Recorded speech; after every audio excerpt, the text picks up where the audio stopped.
ആദ്യ ദിന official collection റിപ്പോർട്ടുകൾ പുറത്തു വരുമ്പോൾ കേരള ബോക്സ് ഓഫീസിനെ പഞ്ഞിക്കിട്ട് ഷാജി പാപ്പനും കൂട്ടരും. ഹലോ ഫ്രണ്ട്സ്, എല്ലാവർക്കും മൂവി ടോക്സ് അറിവിന്റെ പുതിയൊരു വീഡിയോ ഉണ്ട്. സാധാ ഇന്നത്തെ വീഡിയോ ഭാഗത്ത് നമ്മൾ പങ്കുവെക്കാൻ പോകുന്നത് ആട് 3 എന്ന് പറയുന്ന ഏറ്റവും പുതിയ മലയാള സിനിമയുടെ ആദ്യ ദിന കേരള കളക്ഷൻ റിപ്പോർട്ടാണ്. വീഡിയോ ആദ്യമായിട്ട് കാണുന്ന സുഹൃത്തുക്കളാണെങ്കിൽ ഏറ്റവും ലേറ്റസ്റ്റ് സിനിമാ വിശേഷങ്ങൾ അറിയാൻ വേണ്ടി ഇപ്പോൾ തന്നെ ചാനൽ സബ്സ്ക്രൈബ് ചെയ്ത് നോക്കുക.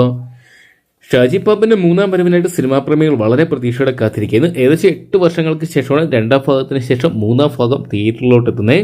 ജയസൂര്യയുടെ അഴിഞ്ഞാട്ടം തന്നെ തിയേറ്ററിൽ കാണാൻ സാധിക്കുന്നുണ്ടായിരുന്നു. ജയസൂര്യക്കൊപ്പം തന്നെ വന്നു പോകുന്ന ചെറുതും വലുതുമായിട്ടുള്ള എല്ലാ ക്യാരക്ടേഴ്സും തിയേറ്ററുകൾ പൂരപ്പുറമാക്കുന്ന കാഴ്ച നമ്മൾ കണ്ടതാണ്. ഇപ്പോഴത്തെ ഷാജി പാപ്പന്റെ മൂന്നാം വരവിൽ കണ്ണു തള്ളുന്ന സിനിമാ പ്രേമികളെ അതോടൊപ്പം തന്നെ ബോക്സ് ഓഫീസിനായി കാണാൻ സാധിക്കുന്നുണ്ട്.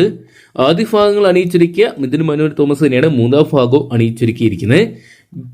ഫ്രൈഡേ ഫിലിംസിന്റെ ബാനറിൽ വിജയ് ബാബുവും കാവ്യ ഫിലിംസിന്റെ ബാനറിൽ വേണു കുന്നപ്പള്ളിയാണ് ഈ ഒരു ബിഗ് ബഡ്ജറ്റ് ചിത്രം നിർമ്മിച്ചിരിക്കുന്നത്. ഇപ്പോഴത്തെ ചിത്രത്തിന്റെ കേരള കളക്ഷൻ റിപ്പോർട്ടുകൾ പുറത്തുവരുമ്പോൾ ചിത്രം 5,30,00,000 രൂപയും ഇന്ത്യൻ കളക്ഷനായിട്ട് ചിത്രം 6,20,00,000 രൂപയും സ്വന്തമാക്കിയെന്നാണ് പുറത്തുവരുന്ന റിപ്പോർട്ടുകൾ സൂചിപ്പിക്കുന്നത്. എന്തൊക്കെയാണ് വേൾഡ് വൈഡ് ബോക്സ് ഓഫീസിനായിട്ട് ചിത്രം 10 കോടിക്ക് അടുത്തുള്ള തുക കണ്ടെത്തിയെന്നാണ് ഏറ്റവും ലേറ്റസ്റ്റ് അപ്ഡേറ്റുകൾ പ്രകാരം അറിയാൻ സാധിക്കുന്നത്. കേരള ബോക്സ് ഓഫീസിലെ 2026 ഇത്രയും വലിയൊരു തുക കണ്ടെത്തുന്ന ആദ്യ ചിത്രമായിട്ട് ഷാജി പാപ്പന്റെയും കൂട്ടരുടെ ആട് 3 മാറിയിട്ടുണ്ട്. എന്തൊക്കെയാണ് ഇനി വെക്കേഷൻ ടൈമാണ്, ഒരുപാട് ചിത്രങ്ങൾ വരുമ്പോൾ ഈ ഒരു കളക്ഷൻ റെക്കോർഡുകൾ ഭേദിച്ചേക്കാം.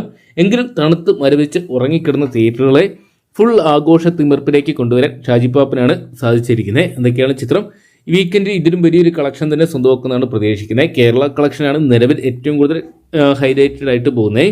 ദുരന്തർ 2 എന്ന് പറയുന്ന സിനിമയെ കേരളത്തിൽ അടിയോടെ തൂത്തുവാരി എറിയുന്ന ഷാജി പാപ്പനെയും കൂട്ടരെ ഇപ്പോഴും കാണാൻ സാധിക്കുന്നുണ്ട്. എന്തൊക്കെയാണ് കാത്തിരിക്കാൻ ചിത്രത്തിന് വരും ദിവസങ്ങളിൽ എത്രത്തോളം വലിയ തുകകൾ തന്നെ കണ്ടെത്താൻ സാധിക്കുന്നതൊക്കെ അറിയാൻ വേണ്ടി. അപ്പോൾ ഷാജി പാപ്പന്റെ മൂന്നാം വരവിനെ കുറിച്ചുള്ള നിങ്ങളുടെ അഭിപ്രായങ്ങൾ കമന്റ് ബോക്സിൽ പങ്കുവെക്കുക. അതോടൊപ്പം തന്നെ ആട് 3 എത്രത്തോളം വലിയ തുകകൾ തന്നെ കണ്ടെത്തുന്നതാണ് നിങ്ങൾ എക്സ്പെക്ട് ചെയ്യുന്നതെന്ന് കൂടി കമന്റ് ബോക്സിൽ പങ്കുവെക്കുക. വീഡിയോ ഇഷ്ടപ്പെട്ടെങ്കിൽ ലൈക്ക് ചെയ്യാനും ഷെയർ ചെയ്യാനും ഏറ്റവും ലേറ്റസ്റ്റ് സിനിമാ വിശേഷങ്ങൾ അറിയാൻ വേണ്ടി ഇപ്പോൾ തന്നെ ചാനൽ സബ്സ്ക്രൈബ് ചെയ്ത് നോക്കുക.